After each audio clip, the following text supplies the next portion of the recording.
शहर के ऊपर एक पहाड़ी पर एक पुराना घर था। यह घर कभी बहुत आलीशान हुआ करता था, लेकिन अब यह बहुत पुराना और टूटा फूटा था। लोगों का कहना था कि यहाँ भूत रहते हैं।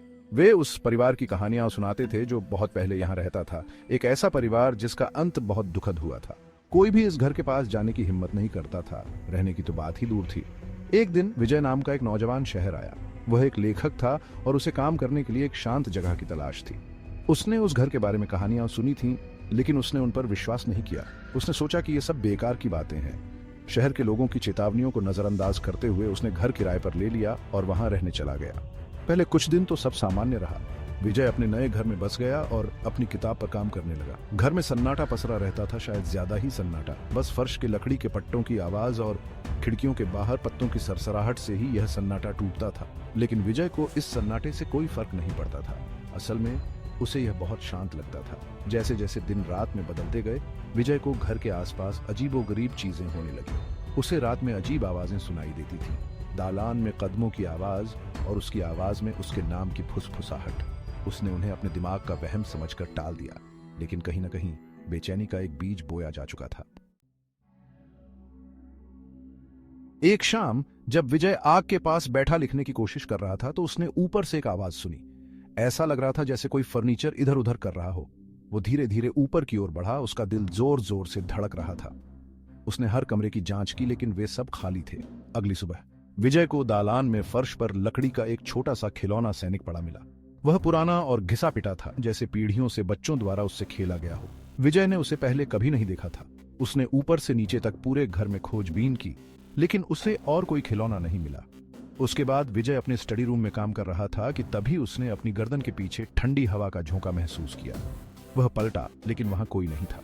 खिड़की बंद थी। वह कांप गया और अपने हाथों को रगड़ते हुए अचानक आई ठंड से बाहर निकलने की कोशिश करने लगा।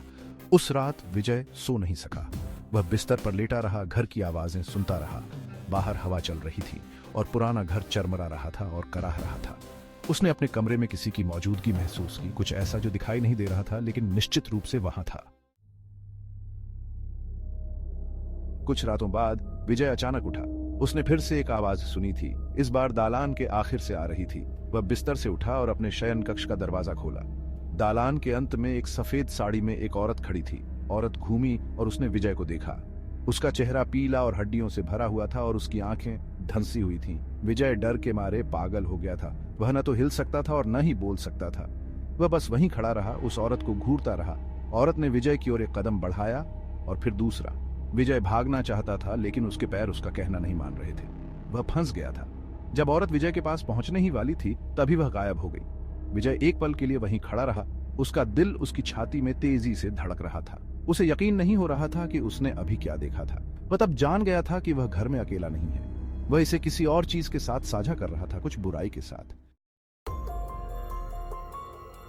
अगले दिन विजय ने खुद को समझाने की कोशिश की कि उसने जो देखा वह सिर्फ एक सपना था, लेकिन गहराई से वह जानता था कि यह सच था।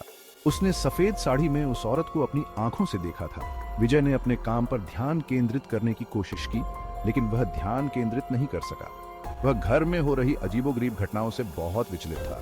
वह जानता था कि उसे चले जाना चाहिए, लेकिन वह खुद को ऐसा करने के लिए मजबूर नहीं कर सका। वह लिखने के लिए घर आया था और वह अपनी किताब खत्म करने की ठान चुका था।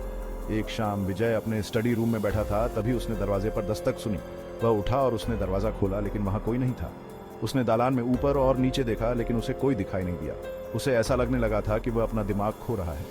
उस रात बुरे सपने आने लगे। विजय ठंडे पसीने से तरबतर उठता, उसका दिल तेजी से धड़कता। वह सफेद रंग की औरत को अपने बिस्तर पर खड़ी देखता। उसकी ठंडी मृत आंखें उसे घूर रही थीं।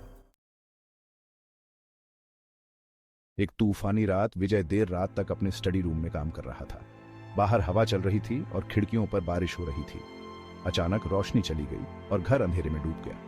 विजय ने अपने लाइटर के लिए टटोला। उसका दिल उसकी छाती में तेजी से धड़क रहा था। जैसे ही उसने लाइटर जलाया, उसने एक खून जमा देने वाली चीख सुनी। यह एक औरत की चीख थी जो दहशत और दर्द से भरी हुई थी। विजय जम गया। उसका खून बर्फ में बदल गया। वह जानता था कि वह चीख इंसान की नहीं थी। यह कुछ और था, कुछ बुराई थी। विजय ने अपनी जैकेट पकड़ी और स्टडी रूम से बाहर भागा। उसे घर से बाहर निकलना था। वह दालान से नीचे भागा। उसका लाइटर दीवारों पर टिमटिमाते साए डाल रहा था। जैसे ही वह सामने के दरवाजे पर पहुंचा, उसने उसे देखा। सफेद साड़ी वाली औरत। वह दरवाजे पर खड़ी थी। उसकी सफेद साड़ी उसके चारों ओर लहरा रही थी। उसका चेहरा पीला और हड्डियों से भरा हुआ था और उसकी आंखें अंधेरे में एक भयानक लाल रंग से चमक रही थीं। उसने विजय की ओर हाथ बढ़ाया। उसकी उंगलियां लंबी और हड्डियों वाली थीं। विजय चिल्लाया और पीछे की ओर भागा, अपने ही पैरों पर ठोकर मारते हुए। वह अपने पैरों पर चढ़ गया और घर के पीछे की ओर भागा। वह अपने पीछे औरत की हंसी गूंजती हुई सुन सकता था, ठंडी और क्रूर। विजय को फिर कभी नहीं देखा गया। शहर के लोगों ने कई दिनों तक उसकी तलाश की, लेकिन उन्हें उसका कोई पता नहीं चला। कुछ लोग कहते हैं कि वह पुराने घर के भूतों से पागल हो गया था। दूसरों का कहना है कि सफेद साड़ी वाली औरत उसे अपने साथ ले गई, उसे अपने साथ अंधेरे में घसीटते हुए। वह पुराना घर आज भी शहर के ऊपर पहाड़ी पर खड़ा है। कहते हैं कि तूफानी रातों में आज भी विजय की चीखें सुनी जा सकती हैं, जो उसकी दीवारों के भीतर मौजूद अंधेरे की भयावह याद दिलाती हैं। और इसलिए यह सिलसिला जारी है। एक नया किराएदार शांति और सुकून से लालच में आकर उस पुराने घर पर आएगा, इस बात से अनजान कि उसके इंतजार में कौन सी भयावहता है। वे शहर के लोगों की चेतावनियों को नजरअंदाज करेंगे, जैसे विजय ने किया था, और उनका भी वही हश्र होगा, क्योंकि पहाड़ी पर बने उस पुराने घर को एक किराएदार की चाह है, और जब तक वह एक और शिकार नहीं कर लेता, तब तक उसे चैन नहीं आएगा।